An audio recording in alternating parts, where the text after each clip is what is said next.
The Jaipur bookmark reflects the core values of the publishing industry, and it brings together some of the greatest publishing professionals from around the world.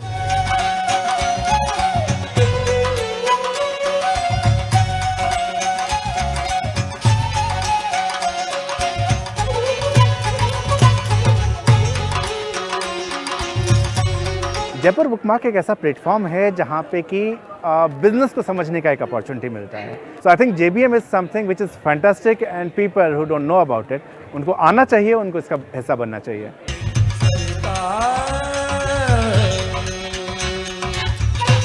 Jaipur Bookmark. Come and celebrate literature, meet authors, agents, publishers. Join us at the Jaipur Bookmark.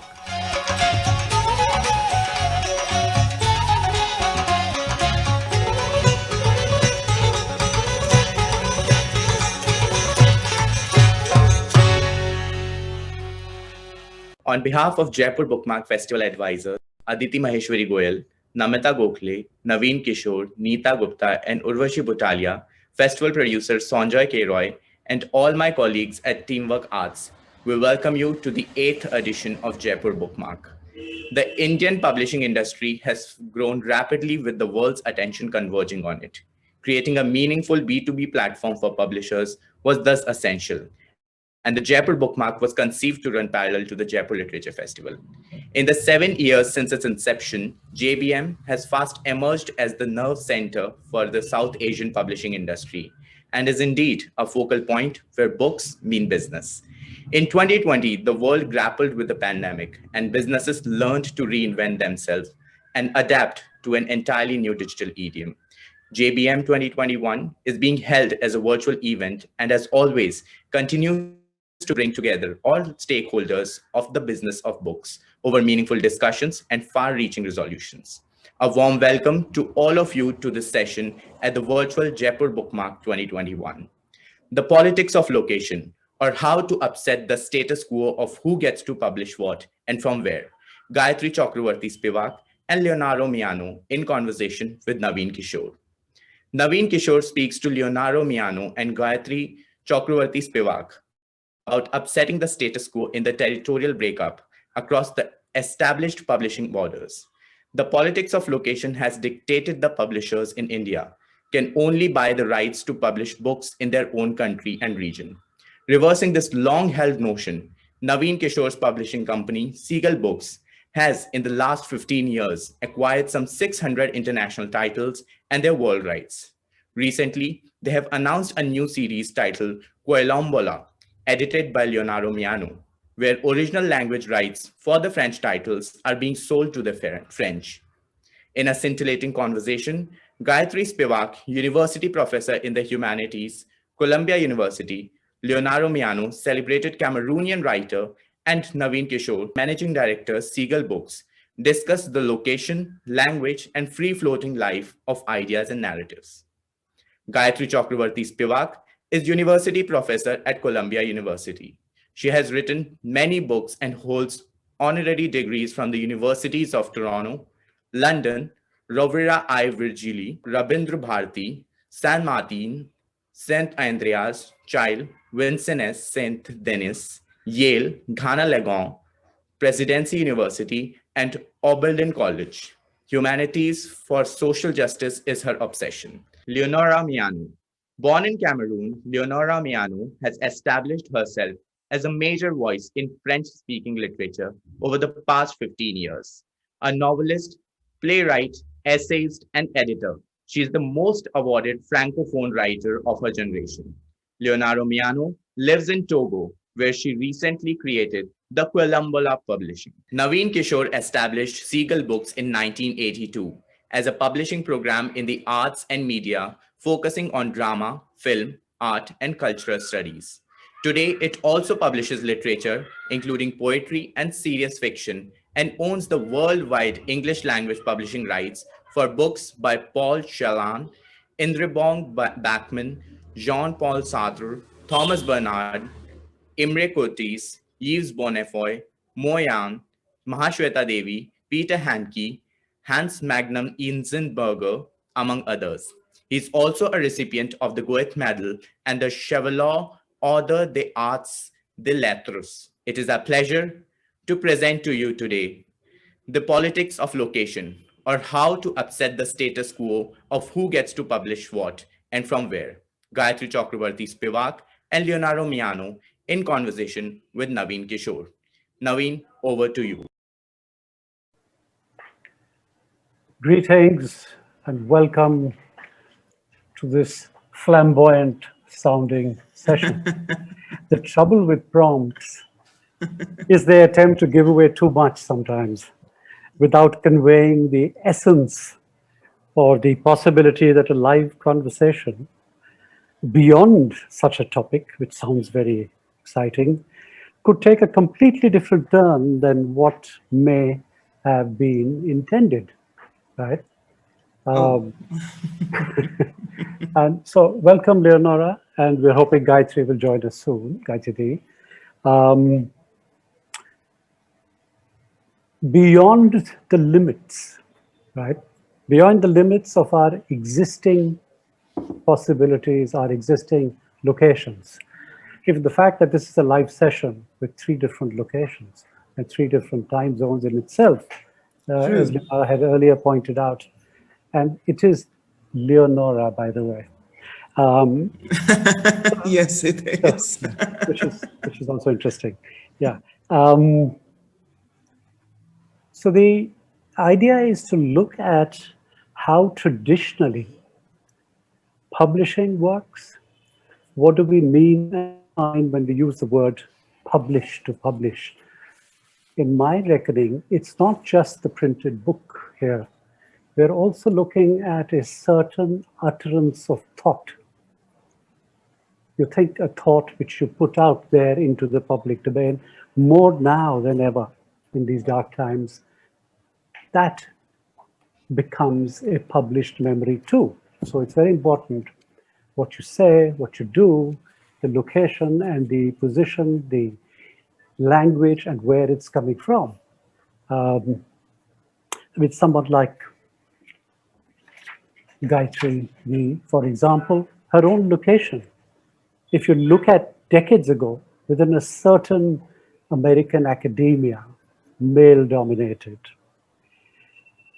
or the fact that she was translating the Reader 41 years ago.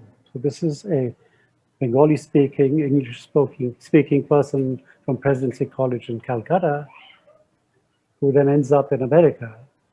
And in adopting yet another language, in other words, French, she translates Derrida for the world, the English-speaking world, for the first time. This is upsetting the status quo. I didn't know. I didn't know. Yeah. And then she did it again 40 years later. Welcome, Gayatri. You need to unmute. You need to unmute yourself.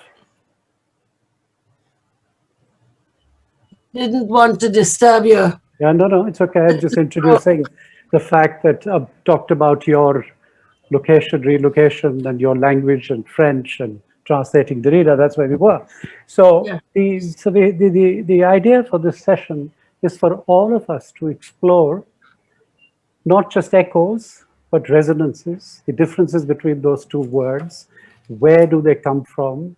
What does it mean for me as a publisher sitting in essentially a 3rd world country, buying world rights in a 1st world currency and making it available elsewhere? It's not What new. words? What words, Naveen? Sorry to interrupt. Those 2 words. What words?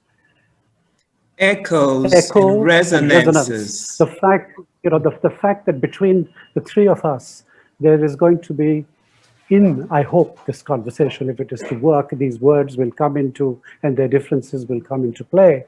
But what is interesting for me while thinking of this topic was that actually in the 80s when we began, sitting in Calcutta, we were publishing Eisenstein and Tarkovsky for the world, right?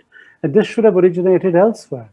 And when I tried to go to major American publishers who had already published these people, and I said, I want to sell you American rights or British rights, they would laugh at me because they couldn't connect Calcutta Black Hole with owning this property, right?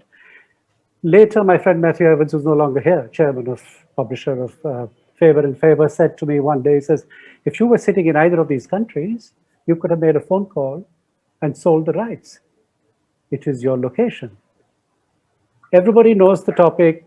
It's been introduced. The prompt is there. I won't waste any more time. I will invite Gayatri Di, but I will tell you that one little 1 minute story about Gayatri Di and her location. And the first time I saw her was a late night TV, BBC, one of those intellectual shows that they used to have late night for those of us who were in it. Yeah, and there was this desperately elegant person taking the mickey out of 4 men who were all smoking into office. She held a coffee glass, which later turned out actually to be either brandy or vodka, I don't know. And then later, 2 weeks later, as life would have it, I actually met her in Calcutta, and tongue-tied as I was, and remain after almost 4 decades of adoration. Gayatri Di, your turn. Oh, adoration. Well, there you are. You. I'll cut to the chase. Resonance and echo, dhani and pratidhani. Of course, I have a very large Indian audience, I hope. So those are the ways in which I understand, because I move quickly from one to the other. And I'll speak of resonances. In an email, Naveen compared this event to, and I quote him, thinking aloud with an audience of close confidants. Wonderful description. I will let him think aloud about what he is trying to explore. And I quote him, a different way of working together as publishers and booksellers. That's his thing. And from Léonora Miano, I want to hear her extraordinary plans for Quilombola. In my 10 minutes, more or less, I will share with you why Quilombola resonates with me. There was a legal emancipation of the enslaved in the West Indian island of Guadeloupe in 1848. Yes. You know it, of course. Indian indentured laborers were brought to that island for the first time in 1854. Britain permitted France to buy these 344 indentured workers so the emancipation of the enslaved Afro-Caribbeans could be managed. This was a typical imperialist move of dividing subaltern groups under their control. The Hindustanis, they were not elite enough to be called Indians. They were called Hindustanis, came to Guadeloupe. On the 150th anniversary of the arrival of this ship, Aurélie, Marie Condé, an Afro-Caribbean woman, my friend, seeking to undo the legacy of imperialist bargaining with human flesh, celebrated the arrival of those indentured Hindustanis on her island by arranging a conference she titled Exposition de l'âme. The title called on the island's Afro-Caribbean and the Indo-Caribbean populations to come together as Guadeloupeans to expand their souls. This was an unusual call back then, and it seems even more unusual as today history rolls on in other areas of the world where Indians and Africans come together. The competition between India and China, and I feel this as I've been working in Africa now for 10, 12, 20 years. Every time I go now, it changes. The competition between India and China to establish new political and economic connections in Africa ignores these earlier colonial histories. Quilombola, fugitive slaves denying slavery, takes its proud place upon this terrain for me. I was the only Indian citizen among the people invited by Maurice, and I cannot thank Maurice Condé enough for having given me this life-changing experience. 2004, I was able to apologize to these Indians whom we mainlanders had ignored. I sang a song which everybody knows in West Bengal and Bangladesh, I sang a song written by our national poet Rabindranath Tagore, who was a firm believer in creating cultural alliances. The song goes, and Surya, you want to play just the first line?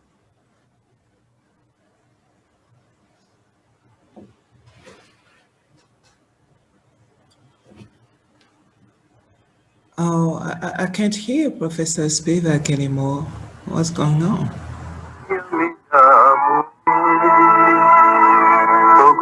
বাণী যেতে যাবই যাবই আমি যাবই তবু বাণী যেতে যাবই যাবই আমি যাবই লক্ষ্মীরে হারাবই যদি অলক্ষ্মীরে পাবই যাবই. Okay, so I will surely go trading. If I lose good fortune, I will surely find misfortune. I sang this song. It recalls an earlier, for the Guadeloupean audience, spoken French, of course, it recalls an earlier dispensation of pre-European trade on the Indian Ocean rim, the other edge of Africa. By the early 20th century, this had changed to a more general invocation of the islands, a more general imagining of the map of trade. The men and women, Surya, you can take this picture off, the men and women who had crossed the Atlantic in near slavery to just such islands do not appear, not so much forgotten as never acknowledged. It is, however, certain that the goal of the voyage is an island. নীলের কোলে শ্যামল সে দেশ প্রবাল দিয়ে ঘেরা শৈলচূড়ায় নীড় বেঁধেছে সাগর বিহঙ্গেরা নারিকেলের শাখে শাখে ঝোড়ো বাতাস কেবল ডাকে ডাকে ঘন বনের ফাঁকে ফাঁকে বইছে নগনদী. That land is green in the lap of the blue, coral rimmed. On the hilltops, the seabirds have built their nests. In the branches of the palms, the storm winds call nonstop. In the gaps of the dense forest, the waterfalls flow. After this elaborate invocation comes the mercantile hope, coded in the language of fable. Chatrajar dhon manik paboi, shethay nami jodi, ami jaboi. I'll get the treasure and jewels of the seven kings. That's the fabled touch. If I get off there, I'll surely go. The poet is in the trading position, the mainlander, not able to imagine anything like the Aurélie, the boat that brought those first Hindustanis. I offered my running commentary on this song, singing it line by line, a song from my own childhood, as an apology to subalternized Indo-Caribbeans on behalf of Indians for the fact that neither the poet nor those of us who have since sung that lovely song had dreamt their compatriots were providing forced labor on such islands. I said to the group that these fragmentary evocations could only come together in a place like Guadeloupe, and I also told them that what I liked Guadeloupe for is what I liked about India, its multiculturality and multi-ethnicity. I belong to one of your ethnic groups, said I to them. At Exposio de London, Maurice Condé made me rethink the idea that post-colonial criticism need not account for slavery. What I tracked for her and the audience was the rhetoric of Tagore's imagery and the impossibility of accommodating the discourse of slavery within the struggle against colonialism.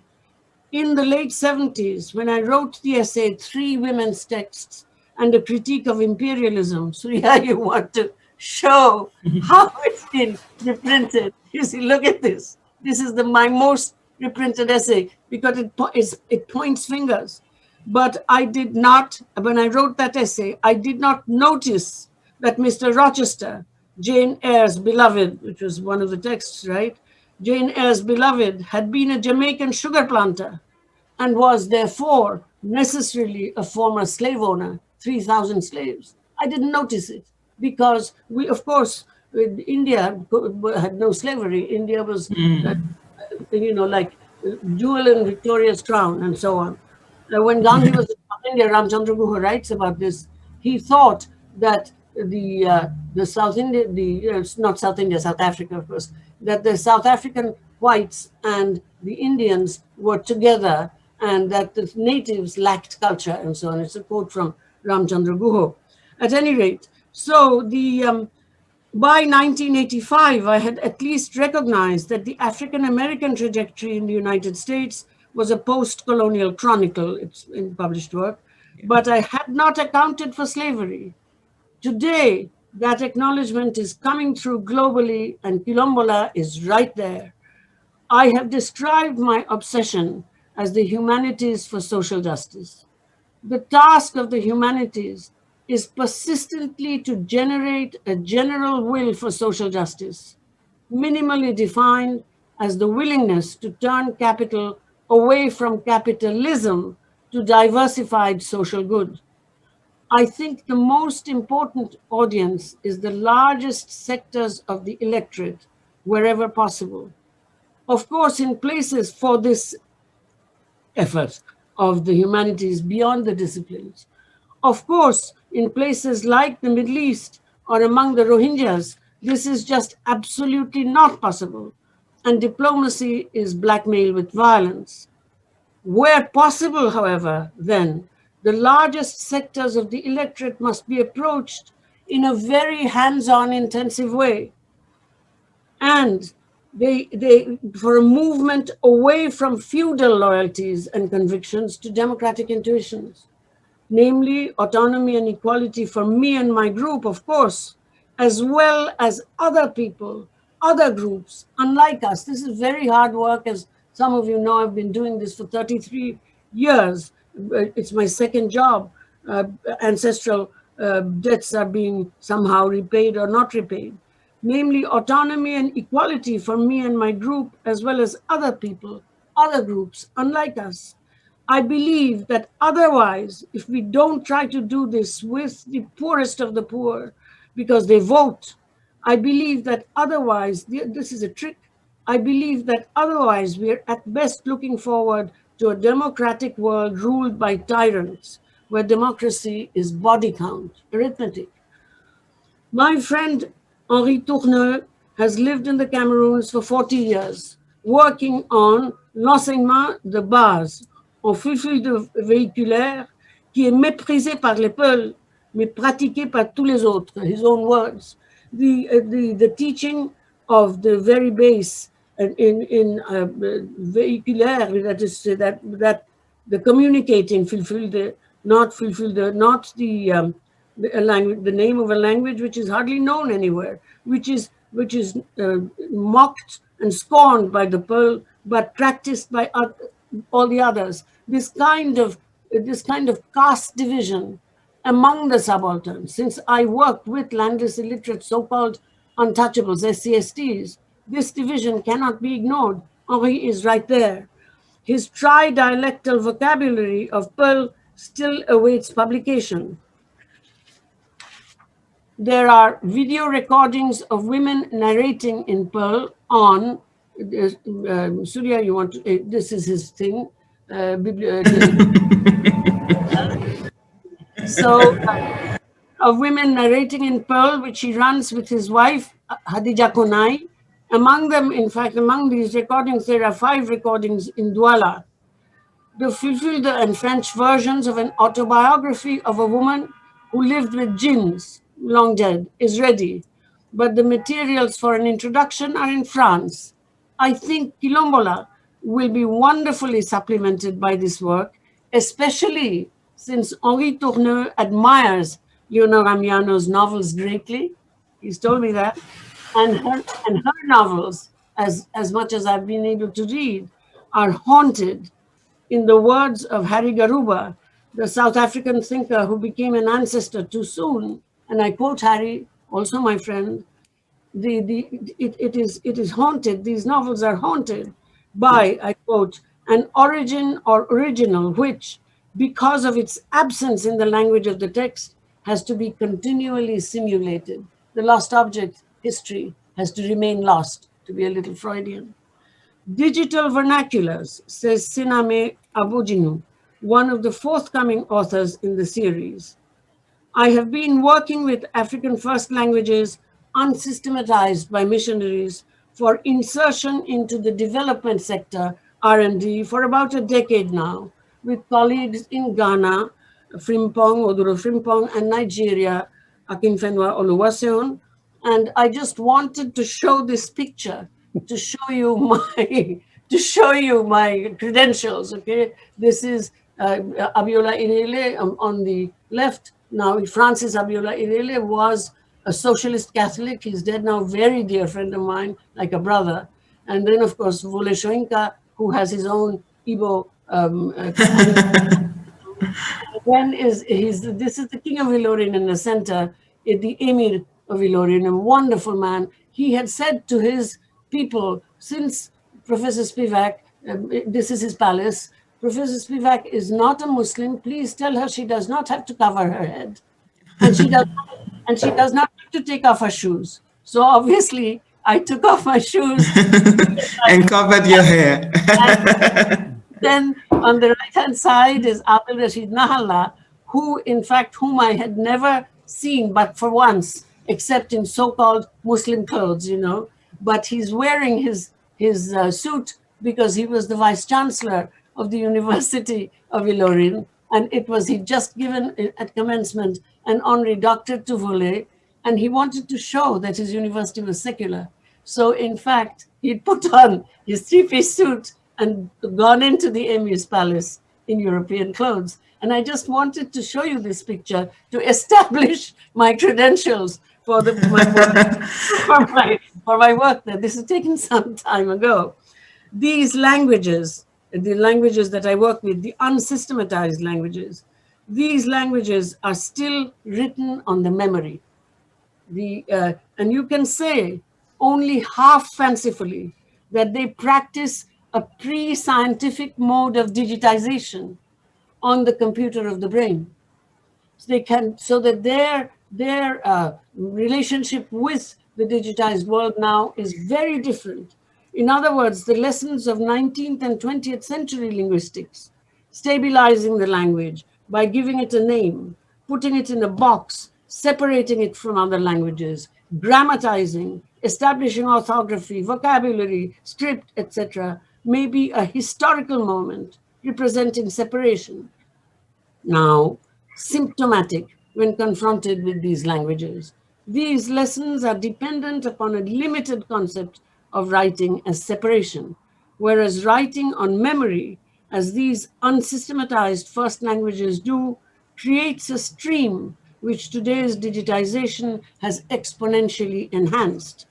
Understandably, then, a certain vanguard of the discipline of linguistics is now investigating the ways in which these languages were taught or absorbed in the context of prevailing multilingualism among the subalterns. And I work with these people. These languages, pre-digital vernaculars, I'm still with Sename Abujinu, these languages, pre-digital vernaculars, are also used by politicians, as you well know, to incite ethnic conflict before elections. Of course. Caste in action, religious violence in action, seems to me to be more akin to, although of course not identical, more akin to, not identical with, today's ethnic conflict in Africa. The worst example of which, to my mind, is the killing of Lumumba, even in spite of the genocide. There is a book on Ambedkar promised by Quilombola. As you know, Ambedkar did not think caste was based on race. In Annihilation of Caste, 1936, he wrote, and I quote, "The caste system does not demarcate racial division. The caste system is a social division of people of the same race." And he really abuses people who make that identification. Although I'm sympathetic with Isabel Wilkerson, but nonetheless, I think that for Ambedkar, that's a mistake. In Castes in India, a famous early seminar paper, which was written 20 years ago before Annihilation of Caste, a famous early seminar paper that he wanted to edit at the end, of course, but he was dead, he had no time, and include in his collected works. Ambedkar described caste as a way of managing surplus women by the, and I quote, superimposition of endogamy on exogamy. In this superb project, the project that we're describing, celebrating today, to bring Africa and India together, I wanted to end on the name of my hero, Patrice Lumumba, although Sinzo Anza may well be Brazzaville rather than Kinshasa. I don't know. Since it's French. He's from Kinshasa. Oh, very good, very good. Yes. Not that I care, but I'm very identified. I've done a lot of. So am I. So am I. I understand it perfectly. In 2013, I wrote of the free women celebrated in Aimé Césaire's play on Lumumba, which I translated for Naveen. In 2013, I wrote of the so-called free women celebrated in Aimé Césaire's play on Lumumba, and I quote myself, the free women in Pépin, Jacques Pépin, who really wrote about, and then his writing was suppressed, about the so-called beginning of AIDS in the Congo. The free women in Pépin are faceless, victims of uncaring colonial biopolitics in the name of care, who cannot be integrated into literary representation or metropolitan class struggle, hijab struggle for cultural rights. Indeed, they cannot be integrated in these so-called free women into the more obvious physical oppression, rape, genocide, physical duress, torture that forms the annals of colonialism. They are, I wrote, ungrievable. This is available in Romantic Review 2003, this piece. They are ungrievable. Quilombola brings the ungrievable forward. Bravo, Léonora Miano. I cannot wait to meet you, but I have met you now. And bravo, Naveen. Seagull, as usual, is ahead of the times. That's all I'll say for now. Thank you, guys. Seagull is very adventurous. Yes, I do know. I've been in the adventure with them. It's an honor, Professor Spivak, to have the opportunity to talk to you. Hi, Gayatri. And an intellectual icon. We've read your books, we respect you a lot. And we would like to invite you here in Togo. One of these days. Yes, one of these days. Nigeria, Nairobi, Kenya, Dakar, Senegal, and South Africa constantly, okay, 3 times a year. Yes, but I can tell you can speak French beautifully, so you have to come here. Je n'ai suivi qu'un cours de langue, Alliance française Calcutta, mais 1960. Mais vous parlez parfaitement. Your French is perfect. So you have to come, you have to come. I'll certainly come if you invite me. Okay. This is actually the reason Léonora is carrying on this wonderful conversation with. Okay. Is it my turn? No. It's because she wants to speak for very little. This is it. I know the trick. No, but we before we, I just wanted to say a few things about a whole different kind of dislocation, a kind of personal dislocation of a kind, with all its mental stresses, adjustments as a young person. For me, college in France, yes, and perhaps I was 18. It has not felt like anything disturbing when you're 18. Wonderful. You're curious. So tell us about. And I spoke French, so I didn't feel lost. So how did it feel to kind of beyond that, the college thing, to get into then a life which then led you all the way to where you are today, weaving in the Quilombola story. So please tell us. The answer is very simple. I didn't want to go to France in the first place. I had to. I was made to, because I was not yet of age at 18, and I did what I was told to. So, I didn't want to leave Africa. And when I got there, I was a restless young woman. So life happened. I became a mother very young. And it was not, for me, it was easier to stay in France, because the family was appalled. They were ashamed. And I wanted to keep my baby. So I stayed in France because I became a mother, not because I wanted to live in France.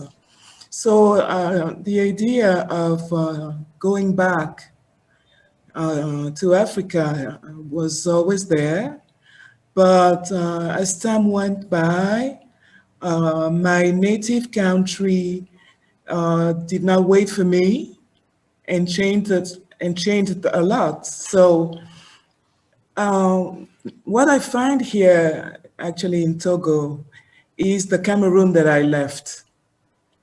That Cameroon is no more in Cameroon per se, but it is here. So I made Togo my home, and it was consistent with the things that I wanted to do in this period of my life. I've been a writer for many, many years. I will certainly continue to be one because that's not a choice. But there are things that I think should be done in Africa for us here, for the African youth. We have many, many writers, young writers, who don't want to be published in France. They want to stay here, and they need to be accompanied by, well, people with experience and at least a slight knowledge of the work and the business. So that's what I want to accomplish here.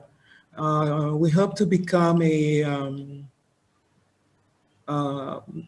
one of the best, if not the best, African publisher in the years to come. And we hope to publish not only in French, but also in English, because Francophone and Anglophone for us are not really related to our identities. It's, I don't even know how to qualify the kind of status, but it is not our identity. So there's no reason for us to limit ourselves to only one of these two languages. So in the years to come, when we grow, we will publish in French and in English. You know, Togo has a border with Ghana. Ghana is an English-speaking country. There's no good reason why we should have readers in Ghana. So, that's the plan. My idea with everything that I do is to try to disturb the peace in the words of James Baldwin, try to disturb the peace, but in a good way, to show us new ways of working, to create new conversations. Gayatri's introduction was really wonderful in that respect, because she made a very brilliant connection between India, Africa, the West Indies. We don't do that often, and we should. We should. So with both the publishing house and Quilombola, the series that we're doing together, Naveen, what I want to do is to bring up new conversations that we should have amongst us. There are lots of Indians in Africa, but we don't really know each other. We don't really read each other. We don't really speak to each other. So we are creating a space where these conversations are made possible. I think that we should, us Africans, we should try to embrace the world a little more, not just look to the West. We are fascinated, we're still fascinated by everything that comes from the US or France. If, for instance, our collaboration was not with Seagull, but with a French publisher or an American publisher, everyone would rush. Everyone would want to be published by us. But because they have a slight knowledge of India and sometimes a little contempt People are slow. People are suspicious. People are suspicious. So we still have a lot of work to do on ourselves to bring up these new conversations and eventually to shift the centers of power. This is not to say that we are confronting the West, but we are trying to empower other places in the world. That's very different. So I think we can empower each other by working together and get to know one another's experiences, strategies to confront the powers that be and stuff like that. And I have to apologize. My spoken English is not being very brilliant. I'm hungry. It's lunchtime here. So I'm obsessed by the food. You know, I'm also fasting because I've been fasting since last night because after that, I have to go for blood tests. So Oh, okay. So you're hungry too. fasting together. You know, I should say one thing, if I can interrupt you for a moment. You know, I published with Naveen a translation of a book in Sesotho called Pelang Yaka, In My Heart. Okay, my friend Jabu Lundevile who used to work with Steve Biko in South Africa recommended it for translation. Now he is himself, of course, a Zulu speaker. He doesn't read Sesotho. His father had given it to him so that he could begin to read in the 60s. And why? Wow. Because the guy was the first black PhD from WITS. Okay, so he's writing this, and then when this Zulu speaker's father gives it's a kind of on the ground Pan-Africanism. Okay, and so the person who wrote the introduction, brilliant introduction, Simon Gikandi, Gikuyu speaker, he doesn't read Sesotho either. You know, and so to an extent, this kind of Pan-Africanism, you know, and what did Simon Yes, say? of Simon course. said that what Sofonisba is trying to do in Pelang Yaka is express an ordinariness for the African, which is in Bessie Head also. As an African, I'm just anyone. See, that thing is what I really liked in what I wrote of you and in this project. That it ain't, I mean, it's a kind of, Togo is Ghana. I'm going to be in Ghana in June. Maybe I Yeah, can. so you have to come here. But at any rate, that's the thing that I liked so very much. And I should just say to you, in terms of resonance, that I too left India because the university was not going to give me a first class in MA. My father had died when I was 13. I was actually supporting myself with 5 tuitions that I was doing. And so I couldn't get a visa at that point if I didn't get a first class, because I had written a very strong criticism of the University of Calcutta, which is available in 1960. So I borrowed money on my head without telling my mother, because I didn't know. I was 18 years old, like you. So, you know, I had to borrow money and to come. And at the age of 20, since I had no work permit, I was in the United States. So I had no work permit. I had no visa. I was 20 years old. I was going to be deported. But as you say, I didn't even think it was anything. I didn't know that I was putting my life in some kind of. Yes, that's the So privilege of the young. that's the privilege of not privilege. It's youth. And you know, I think I've been in the United States teaching full time at a university for 56 years. Actually, I've been there 59 years. I'm still constantly called only Indian. And I'm a Europeanist. Oh, I'm asked to constantly talk about Indian matters. And when I talk in India, this is why you're doing such a good thing. I quite often meet resentment because I'm not talking about Indian things. I'm speaking in Bengali, but I'm not talking about. yes. That's why. But we want readers in India to read our books too. I like the country very much, but I think it lacks knowledge of Africa. Yes, and not only knowledge, but also a feeling of oneness. Because in Africa, as you know, there Yes, is real yes. suspicion, justified suspicion of Indians. As trying to work, my only citizenship is Indian. I have a 60-year-old green card. So therefore, it is very hard for me to get anything done. I have to retreat behind the friends who are African so that they can get things done. Yes, it's very difficult. Yeah, I So understand. that's why I like the work you're doing. You're an anti-identitarian. That's wonderful. Well, thank you. You've promoted Quilombola better than I would have. That's what I'm there for.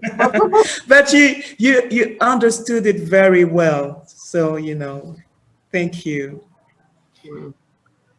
Well, Do you thank have you a, very much. Sorry, go ahead. What were you saying? oh, I thought you had a question for me, Naveen. Well, I do, but carry on. You were saying something. I thought you were. No, I'm not sure I answered your previous question No, you properly. did. The idea is to have you both conversing. All I wanted to say, because we have like 2 minutes before question and answer, I think, or do we have? I don't exactly know. Somebody's messaged me saying we have 10 minutes to close, which is nice, but according to my watch, it seems to be almost 2 or 3 minutes left. No, I had 2 things that I wanted to talk about. If you can elaborate that, it saves me the thing, which is to connect the topic by very briefly explaining your journey to the Seagull School of Publishing and are deciding why this series is important and why it originated, as you said, outside France very quickly. And then one last word with Gayatri about something which predates Quilombola. And again, for us, it upsets the algorithm, right? And the algorithm needs to be upset. And that's what upsetting the status quo is about. Against the grain, against existing structures. And that is a series that she's almost forgotten that she sired. It's called Elsewhere Texts. And just a few words with that, and then we can end. Leonora, please.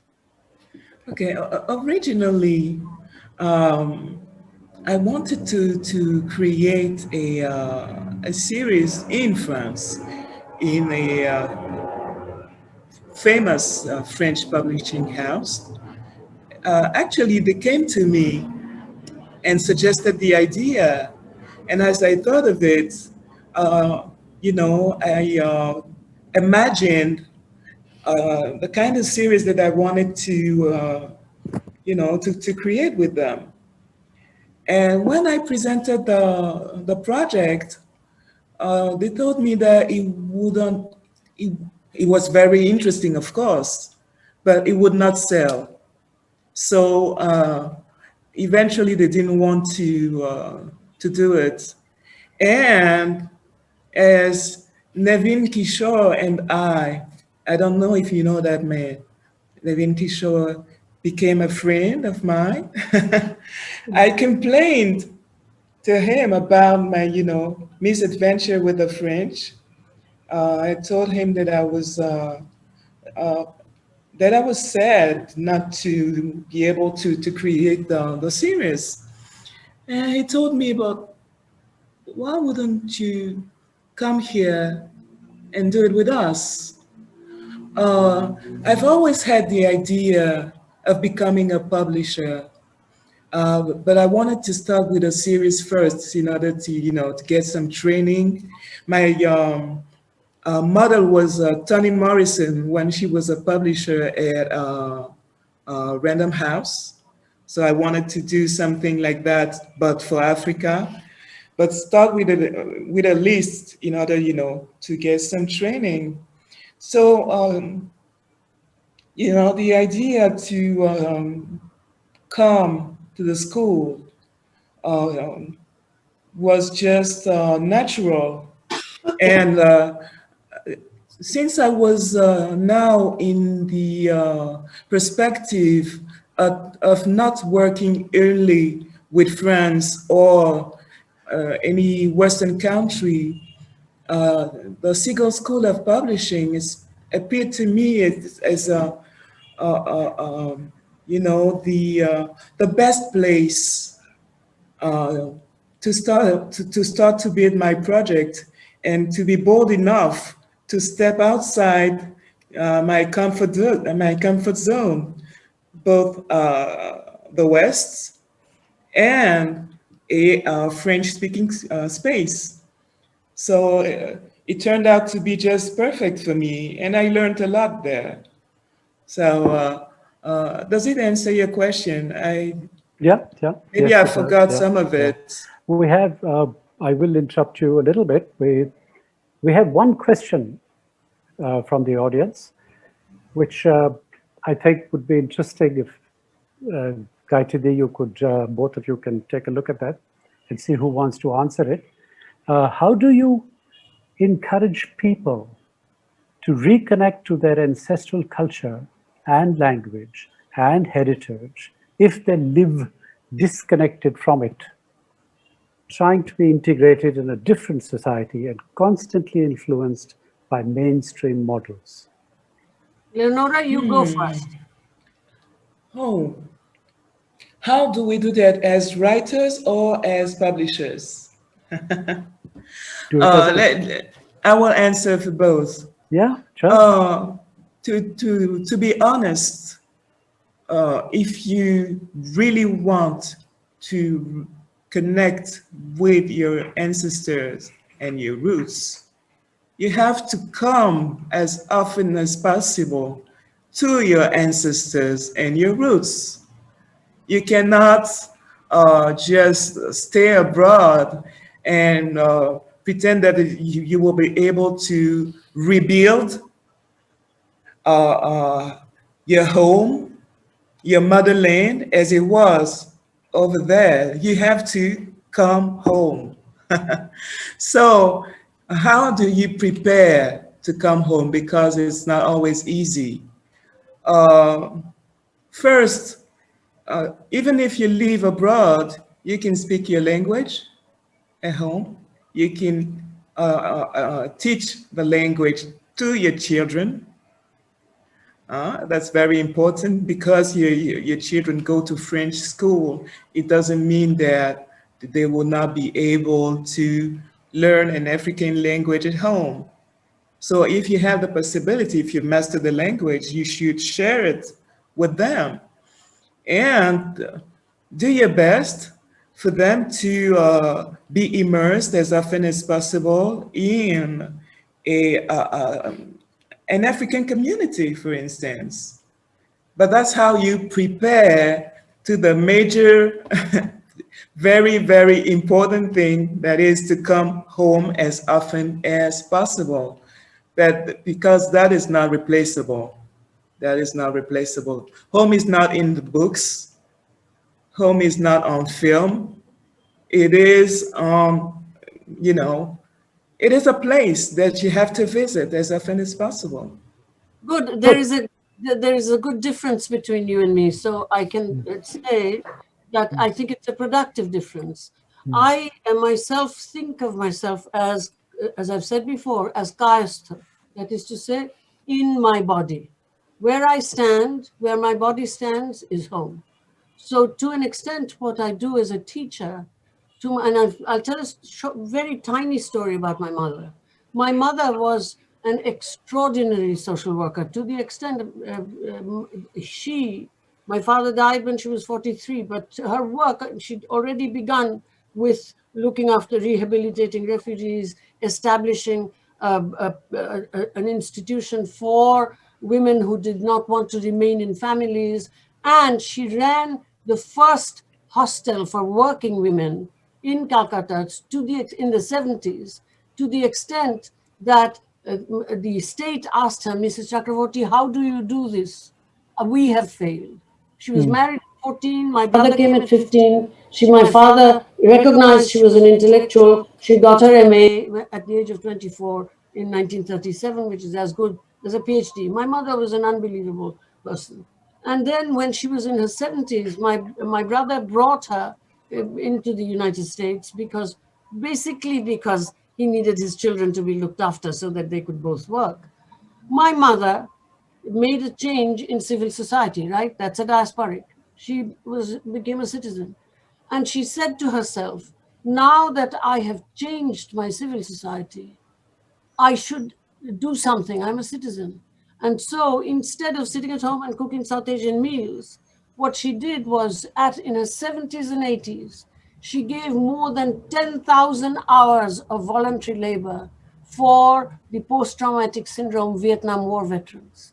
She felt that I'm a New Yorker, but I stand in my space. So what I say I teach my students, thousands of students now since 1965 fall, tenure track assistant prof. So, and all over the United States, slowly inching my way up to the Northeast. So therefore, what I say to them is, do not even think about identity because it won't go away. Learn the language is exactly with you. Learn the language, not just at home. Make it public. In fact, I'm doing a thing, a bilingual series for that very reason. The language does not have a nationality. So language moves. So that to an extent, what I say is resist the feeling of wanting to understand something because you're the culture alive is its own counterexample. It's as soon as you can say my culture, you're separated from it. So that in fact, when you're within it, it's human nature, it's not culture. So to an extent, that I say, with your two hands, you can resist like this. So resist identifying while you're reading. That's what literary reading is. It's in you. It's in you. Yeah, that's what I think. That's what I think. If I do not ask myself the question of identity. We will Finish have to, the answer. I'm afraid they're Yes, wanting us to close, running out of time. I will say this. Yeah. Yes. So to the extent, therefore, I say, what will last as what there is, but that is not what you pursue. Be in your body. The world is your home. So that there is no such thing as being a diasporic. Ask the women in exogamy before all of this talk, who would make their husband's place their own, but still keep within them a feeling for their bapirwadi, the home of the mother. So to an extent, it's a very complicated thing. You have to go back, because when I go to India, to an extent, I don't within where I am, I don't really feel that I have gone away from home. I go from home to home. I do not, in fact, go home from a foreign country where I'm obliged to live. They're both my homes. Thank you very much, Gayatri. Thank you, Leonora. I think we may have, yes, 7 p.m. and they want us to close. So thank you. Yes, by saying that I have many homes too, and India has become one of them. So I was not speaking for myself, India, just to be precise. India is not my home. I'm incredibly critical both of the Republic of India Well, and there's a spot of in India that I call home. and the United States. I think the obligation of an intellectual is to be critical. I love both places, but that's a very different thing. Right. I've been asked to close, but I don't know how to close. Goodbye. That's how. Bye. Bye-bye, Naveen. Bye-bye. Au revoir, Gayatri. À Au revoir. bientôt. Thank you, Gayatri Chakravarti, Spivak, and Léonora Miano for this insightful session, which threw up so many questions and answered many others. Thank you, Naveen, for being such a fabulous moderator and curating this invigorating session. And a big thank you to all of you for being such a wonderfully attentive audience. All our sessions will be available to view later on our Facebook page and YouTube channel. Once again, we would like to thank all our festival advisors and partners for generously supporting us. We hope you all enjoyed this conversation and will stay tuned for the Oxford Bookstore Book Cover Prize. Thank you once again. And now we present an interesting reading from the JBM short series.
Hi, my name is Himali and I represent a suitable agency. A very big thanks to JLF and to JBM first for providing us with this platform. So, a suitable agency began literary representation in July 2020. And since then, we've signed on to represent a list of extraordinary writers and some very, very special books across genres. A bit of background: why did we launch a literary agency and why in the midst of such an uncertain time? I think if there's something the world around us has reinforced time and again, it is that books and stories will remain our constant companions. We go to books to immerse ourselves into a world, we go to books to escape the world. Books guide us, they entertain us, they inform us, they comfort us. The way we consume them may change, but we will always bow to the power of a good story or a good narrative. We've seen some pretty drastic changes this past year. Almost everything that we took for granted has changed. Some of it has changed irrevocably, in fact. And yet the comfort a book provides remains constant and it remains unparalleled. How we access new writing can also alter. We can now access a book on a device. We can listen to it in its audio format. We can see a book play out on screen. We can perhaps read a book in another language. We may have a book delivered to us without holding a copy in our hands or even stepping into a bookstore. But we will always go back to books at the end of the day. The past year has also seen so many more books now being adapted to screen. And when some people say OTT is taking away mind space for reading, I think it's interesting to also remember that so many of these shows that have become popular are actually based on books. India has seen some of the most vibrant publishing and some fantastic ideas in recent times, and we remain a market with a growing readership. The sheer range of new ideas and brilliant writing we have been seeing at a suitable agency has been astonishing. But what's been interesting and perhaps inevitable is also the focus on new formats, new platforms, new ways to buy books. There are so many ways in which a book can find its audiences now. More people are discovering formats like e and audio, more books are being adapted for the screen, and of course, while we wait for books to be back in physical stores, online retailers are ensuring that we never run out of a good book to read. Books are above all resilient, and the word will find its way to the reader in one form or the other. So coming to a suitable agency, what is it that we do? Very simply, we are involved in a book's journey. We ensure that we represent the best interests of the books through this entire journey. An author can come to us with a finished manuscript, or they can come to us with a work in progress. And we will give editorial suggestions. We will put together what we call a pitch. We will present the book proposal to different publishers. We'll discuss the publishers and the author's vision for the book so that it can find the right publishing home. But we'll also work on several other aspects that would include getting the best royalties for the author. That would mean working with the publisher and the author on suggested changes, how a book is presented, the cover design, the marketing plan, sales and visibility plans. We'll also be involved in the journey of the book beyond its life in just the print format. So ebooks, audio rights, OTT and film, the book's publishing or availability in international markets, the book in regional languages. There are now so many ways in which a writer's work can reach audiences. The most important aspect through this, of course, remains the writer. And whether it's a debut writer or someone who's published before, we are there to be a sounding board or to help more actively. So what kind of books does a suitable agency represent? I think my colleague Amber Sahil Chatterjee and I follow just one guiding principle. We have to love the book and we have to feel that we can represent it passionately. We don't bind ourselves to a particular genre. If we love the writing, then we will take the book on. The process of submitting a book proposal to us is fairly simple. Anyone can submit a proposal through our website. If the first few chapters interest us, then we will ask for the full manuscript. Or if in the case of non-fiction, we will probably just discuss the idea and crystallize the plan with the author. The team led by Amber goes through every submission very carefully at a suitable agency. There are in fact several new voices we've been fortunate enough to discover and represent through this submissions process. This past year has been an unusual and a strange year for everyone, but it has also interestingly been very productive for some writers. We see several who have finally had the time to finish their work or even begin a book that they've been holding off. We've had a wonderful run of submissions ever since we started representation at a suitable agency across genres, and we're tremendously excited about the new voices and writing that will emerge. Very simply, books, storytelling, and voices will always endure. Thank you.